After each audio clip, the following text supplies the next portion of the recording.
Lara Trump coming to you from my home in New York, where we're hunkered down to help flatten the curve. Though the media condemn President Trump's every move, he is going to win this war for the American people. Joining me is the host of America This Week on Sinclair Broadcasting, my friend Eric Bolling. Eric, welcome to the show again.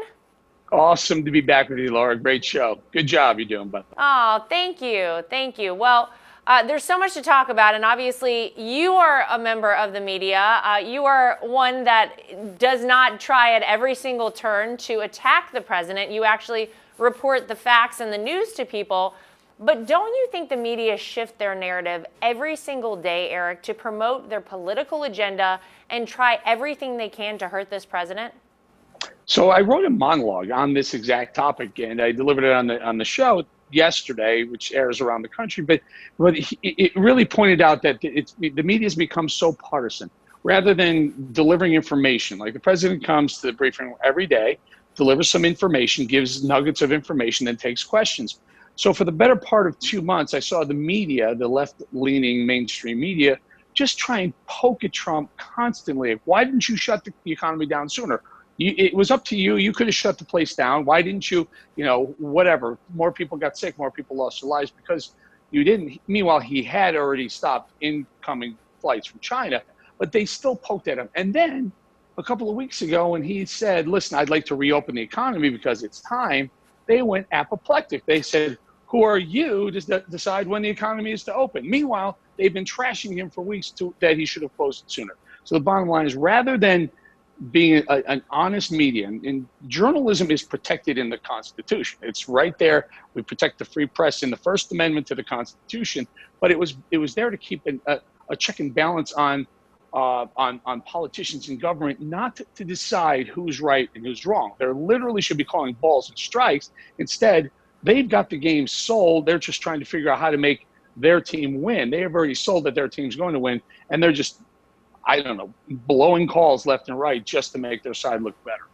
Yeah, but to your point, by the way, Eric, we see the president every day at these press briefings. I think he's missed one. I think he took one day off this entire pandemic situation that we've been in.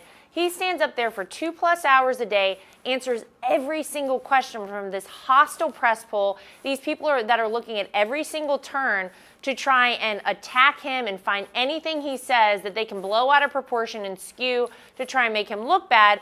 But the president, I think, does a masterful job. He's got to push back on them almost every single day. Take a look at this.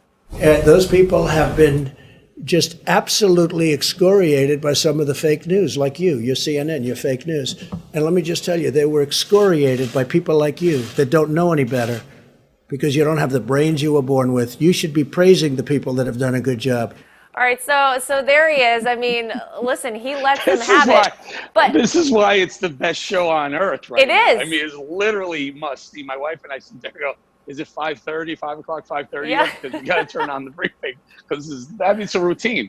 You watch the briefing, you go have dinner, and then you go put on a movie. You put Netflix on and watch Tiger King or something. But it really is great. It's right up there. It's right up there with Tiger King. But Eric, isn't this sort of thing why the media's approval rating is at a historically low level? People see this, and the president calls them out, and people are finally, thanks to President Trump, he's actually opened people's eyes to what has probably been going on behind the scenes for far too long. This is probably part of the reason that people don't trust the media that much anymore. No one does. Who trusts the media? It's got a lower approval rating than, I think, cockroaches right now. And for that reason, they blame him for not enough tests. They blame him for everything. The CDC failed when the epidemic was coming here and we realized it's on its way. Trump said, okay, CDC, let's get those tests out of there. They had faulty tests. They were unprepared for what was coming their way. They this week said that the tests they had were terrible. They weren't working. And so they go back to the drawing board and redesign tests. Meanwhile, it's Trump's fault. Every day in the briefing room, it's Trump's fault. I'm shocked he doesn't say, don't blame me, blame the CDC, but he doesn't do that. They all want to blame him. Look, bottom line is the more they attack him, and then it's the more they show what they're really all about. They're not about bringing out forth information and letting the American people and the public understand what's going on. They're about attacking the president. I mean, it's a new thing, right? They couldn't do it with Russia. They couldn't do it with the impeachment. Now it's COVID, COVID, COVID.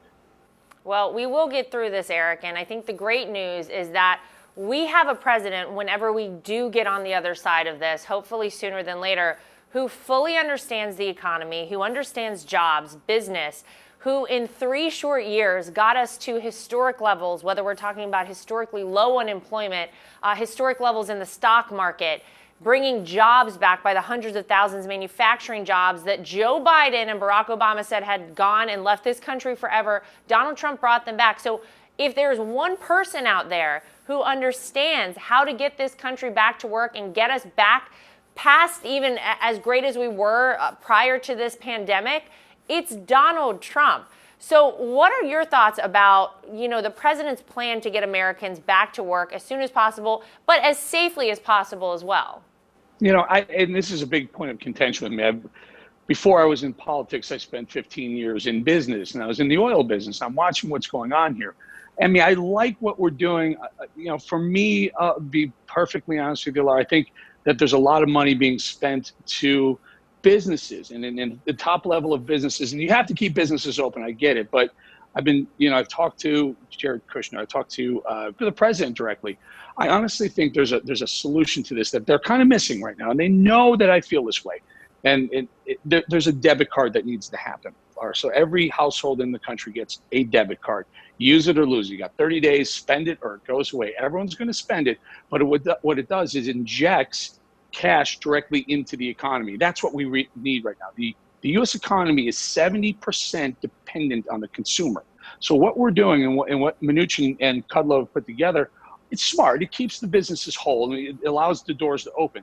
But what I think they're missing right now is that to keep the doors open, you need customers. The customers have to come in. Right. What we're doing right now is as an America and even as the world, we're cocooning. So we're getting used to not spending, right? We're getting used to not going out for dinner, to movies, or buying a car or buying clothes.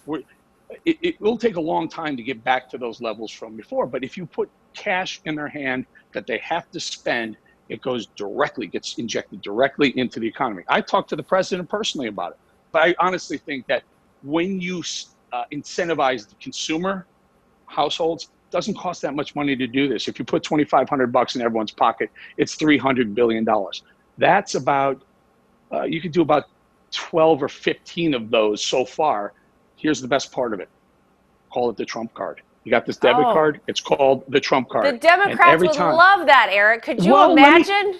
But you know what? It's the way I like putting money in people's hands versus CEOs' hands. Let's put it that way. I hear it. Well, it's a great idea, and obviously now that you've passed it along to the president, we'll see what happens with that. But I do want to ask you. I've asked all the guests that we've had on the show since everyone's been locked down and quarantined.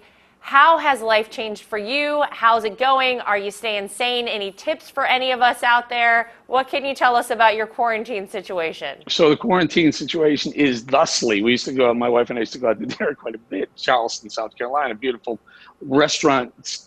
Amazing restaurants in Charleston, yes. Right. Now we do it in parking lots. So you go to your favorite restaurant, they have takeout, and you take it. We've been eating in the car, just sitting there. Eric and I haven't done that. My husband, Eric, that's a good idea. We go to sushi a lot, and I bring my own sake. I heat it up, I put it in a thermos, and I sip sake out of a thermos while eating sushi in a car with my wife. That's what we do. Listen, desperate times call for desperate measures, but you're getting the sake and you're getting the sushi in. We love it. Well, Eric, as always, listen, thank you for joining us, and thank you every day for reporting the real news out there to the people of this country, and we appreciate you being with us today. We appreciate your father-in-law. We appreciate the president. I asked Kellyanne Conway yesterday, I go, how on air, how is he doing? How is he doing? Because no one realized he's got the weight of not only the country on it, he's got the weight of the world on his shoulders. And I just said, how is he? Is he okay? And she's like, thank you for asking. No one really asks about that, but yeah, he's the right guy. We're glad we have him there. He is. All right. Well, thank you for being with us today, Eric. Thanks for having me, Lara. Don't listen to the fake news media. People know President Trump is the right man to protect the American people and restore our economy.